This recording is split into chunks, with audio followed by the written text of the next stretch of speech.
The Battle of Cape Matapan happened between March 27 and March 29, 1941. It was one of the biggest sad events for the Italian Royal Navy during World War II and their worst naval defeat. The Italian plan was called Operation Gaudo. Admiral Angelo Iachino was supposed to stop and attack British ships heading to Greece. To do this, he sent out a strong force: the battleship Vittorio Veneto, 6 heavy cruisers, 2 light cruisers, and several destroyers. But there was a huge problem. The British had already broken many Italian codes thanks to UL True at Bleckley Park. Cunningham knew the Italians would be coming out to sea and got his Mediterranean fleet ready. The British fleet sailed with 3 battleships, Warspite, Valiant, and Barham, the aircraft carrier HMS Warspite, and several destroyers. The British also had something very important: radar, aircraft carriers, and training for fighting at night. On March 27th, the 2 fleets looked for each other in the Mediterranean. The Italians didn't realize how strong their enemy really was right away. The British, however, had a much clearer picture of what was happening. On March 28th, the Swordfish torpedo planes from the Formidable attacked the Vittorio Veneto. The battleship was hit, but it still managed to get back to port.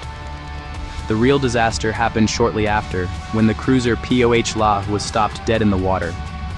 Iachino didn't immediately understand how bad Pola's situation was.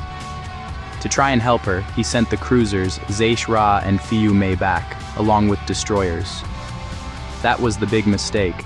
He was sending them straight into the path of the British battleships. This is where technology came into play. The British had radar, the Italians didn't. At night, the Royal Italian Navy was almost fighting blind. The British battleships spotted the Italian ships before the Italians could even realize what was coming. On the night of March 28th, at close range, Warspite, Valiant, and Barham opened fire. At about 3,800 meters, the 381mm guns hit the Italian cruisers. In just a few minutes, Zara and Fiume were completely destroyed. The destroyers Alfieri and Carducci were also sunk. Pola, which was already stopped, was then taken by the British, emptied and sunk with torpedoes. In a few hours, the Royal Italian Navy lost Zara, Fiume, Pola, Alfieri, and Carducci. After the big fight, the sea was full of Italian sailors who had survived. Thousands of men were in the water, cold, among broken pieces, oil, and darkness. The British picked up more than 1,000 prisoners, but they couldn't stay for long. Admiral Cunningham had won, but faced with such a sad event, he decided to do something that is still remembered today. He sent a clear message directly to Iachino, telling him where the survivors were and suggesting he send hospital ships. The coordinates he gave were about 35 degrees 20 north and 21 degrees east. Cunningham left because he was afraid of air attacks, he had problems with fuel, and he couldn't turn his fleet into a hospital ship. But that message could save lives. Iachino got the message in a messy situation. The Royal Italian Navy didn't have ships ready right away, but ships were still sent to look for survivors. Many men were rescued in the days that followed. Others died from the cold, their injuries, and the time they spent in the sea. Matapan was decided by 4 technical things. First, British radar, which let them see at night. Second, Italian communications, which were slow and not very safe.